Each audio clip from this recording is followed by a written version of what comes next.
Welcome to Sravani's media. Telugu Desam పార్టీలో భారీ మార్పులు చోటు చేసుకున్నాయి. ఇప్పటి వరకు జాతీయ ప్రధాన కార్యదర్శిగా ఉన్న నారా లోకేష్ కు చంద్రబాబు ప్రమోషన్ ఇచ్చారు.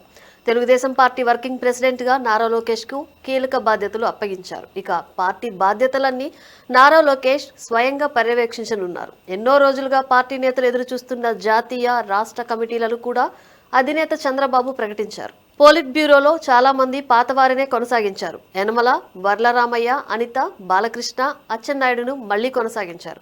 అదే సమయంలో కొత్తగా ఎమ్మెల్యేలు వేమిరెడ్డి ప్రశాంతిరెడ్డి, పిడుగురాళ్ల మాధవి, శ్రీరామ్ తాతయ్యతో పాటు మంతెన రామరాజుకు చోటు దక్కింది.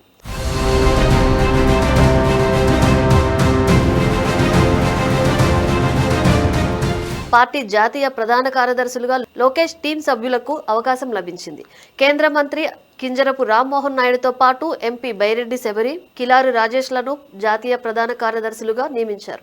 ఇక మొన్నటి ఎన్నికల్లో టికెట్లు దక్కని నేతలకు ప్రస్తుత పార్టీ కమిటీలో స్థానం లభించింది. పీతల సుజాత, రెడ్డి సుబ్రహ్మణ్యం, ముళ్లపూడి బాపిరాజు, ఎం వెంకటేశ్వరరావు, వేదవ్యాస్, బుద్దా వెంకన్న, నూకసాని బాలాజీలను జాతీయ ఉపాధ్యక్షులుగా నియమించారు. వీరితో పాటు కన్నా లక్ష్మీనారాయణ, సానా సతీష్, టిడి జనార్దన్, వైవీబీ రాజేంద్ర ప్రసాద్ కు కూడా ఉపాధ్యక్ష స్థానంతో గౌరవించారు. పార్టీ జాతీయ అధికార ప్రతినిధులుగా ఎంపీలు కలిశెట్టి అప్పలనాయుడు, తెన్నేటి కృష్ణప్రసాద్ తో పాటు తెలంగాణ నుంచి జ్యోత్స్న తిరునగరి, నర్సిరెడ్డిలను నియమించారు. ఇక రాష్ట్ర అధ్యక్షులుగా తిరిగి పల్లా శ్రీనివాసరావునే నియమించారు. కార్యదర్శులుగా గౌతు శిరీష, చింతకాయల విజయ్, పర్చూరి అశోక్ బాబుతో పాటు మాజీ మంత్రులు దేవినేని ఉమామహేశ్వరరావు, అమర్నాథ్ రెడ్డిని ఎంపిక చేశారు. ఇక పలువురు సీనియర్లకు రాష్ట్ర ఉపాధ్యక్ష పదవులు దక్కాయి. పిఠాపురం వర్మ, పంచుమర్తి అనురాధ, బోండా ఉమ, తెనాలి శ్రవణ్, భాష్యం ప్రవీణ్తో పాటు గతంలో పార్టీ రాష్ట్ర అధ్యక్షునిగా వ్యవహరించిన కిమిడి కళా వెంకట్రావును కూడా ఇప్పుడు ఉపాధ్యక్షునిగా నియమిస్తూ జాబితా విడుదల చేసింది. పార్టీ రాష్ట్ర అధికార ప్రతినిధుల జాబితాలో కూన రవికుమార్, వసంత కృష్ణప్రసాద్, ఉండవల్లి శ్రీదేవితో పాటు తెనాలి నియోజకవర్గానికి చెందిన రమ్య పరుచూరి పేరు కూడా ఉంది. ఇక జనరల్ కోఆర్డినేటర్లుగా సీనియర్లకు అవకాశం దక్కింది. బెందాళం అశోక్, మద్దిపాటి వెంకటరాజు, సుజయ కృష్ణ రంగారావు, మంతెన సత్యనారాయణరాజు, పత్తిపాటి పుల్లారావు, రెడ్డప్పగారి శ్రీనివాసరెడ్డి పేర్లు ఉన్నాయి. రాష్ట్ర కార్యదర్శులుగా మహిళలకు పెద్దపీట వేశారు.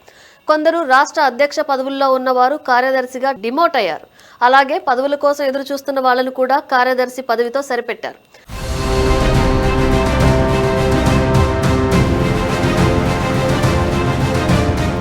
సీనియర్లకు గౌరవం, కొత్త వారికి అవకాశం, సామాజిక కోణంలో నూతన కమిటీల కూర్పు జరిగినట్లు తెలుస్తోంది. విధేయత, కష్టపడే తత్వం, అనుభవం లెక్కించిన అధిష్టానం పదవులు ఇచ్చినట్లు భావిస్తున్నారు. ముఖ్యంగా నామినేటెడ్ పదవుల్లో అవకాశాలు రాని వారికి పార్టీ పదవుల ద్వారా న్యాయం చేసే ప్రయత్నం చేశారు.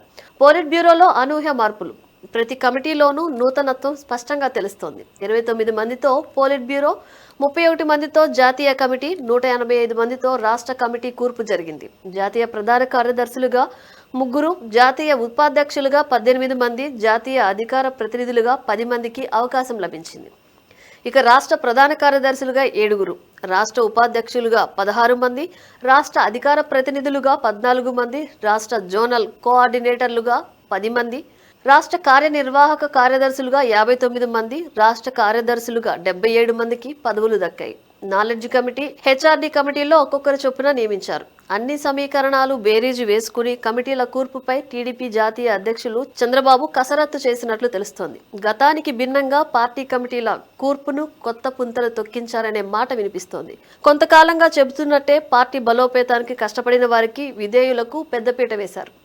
ఓ మండల పార్టీ అధ్యక్షురాలికి, ఓ క్లస్టర్ ఇన్ఛార్జికి నేరుగా పోలిట్ బ్యూరోలో చోటు కల్పిస్తూ ముఖ్యమంత్రి సంచలన నిర్ణయం తీసుకున్నారు. గజపతి నగరం మండల పార్టీ అధ్యక్షురాలు Gantyada Sridevi, Mangalagiri cluster incharge Guttikonda Dhanunjayulu party అత్యున్నత స్థాయి కమిటీ పోలిట్ బ్యూరోలో చోటు దక్కించుకున్నారు. ఇక రాష్ట్ర కమిటీలోని 185 మందికి గాను 50 మంది మహిళలకు చోటు దక్కింది. పోలిట్ బ్యూరో, జాతీయ కమిటీల్లో కూడా మహిళలకు సముచిత స్థానం లభించింది. జనాభా దామాషా పద్ధతిలో సామాజిక, ప్రాంతీయ సమీకరణలు బేరీజు వేసుకుని కమిటీల కూర్పు జరిగింది. 185 మంది రాష్ట్ర కమిటీ సభ్యుల్లో 122 మంది బడుగులకు టీడీపీ అధిష్టానం స్థానం కల్పించింది.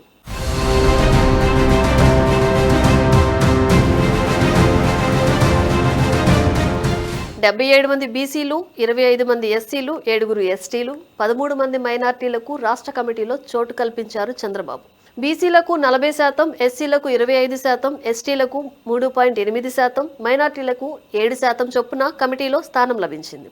2029 ఎన్నికలను దృష్టిలో పెట్టుకుని అన్ని కోణాల్లో విశ్లేషించి కమిటీల కూర్పు చేపట్టినట్లు నేతలు భావిస్తున్నారు. పార్టీకి యువ నాయకత్వం అందుబాటులోకి వచ్చేలా నియామకాలు చేపట్టారు. నియోజకవర్గాల పునర్వ్యవస్థీకరణ, 33% మహిళా రిజర్వేషన్లను దృష్టిలో పెట్టుకుని కూడా చంద్రబాబు కసరత్తు చేసినట్లు తెలుస్తోంది. గతంలో ఎన్నడూ లేని విధంగా కమిటీల కూర్పులో మహిళలకు పెద్దపీట వేశారు.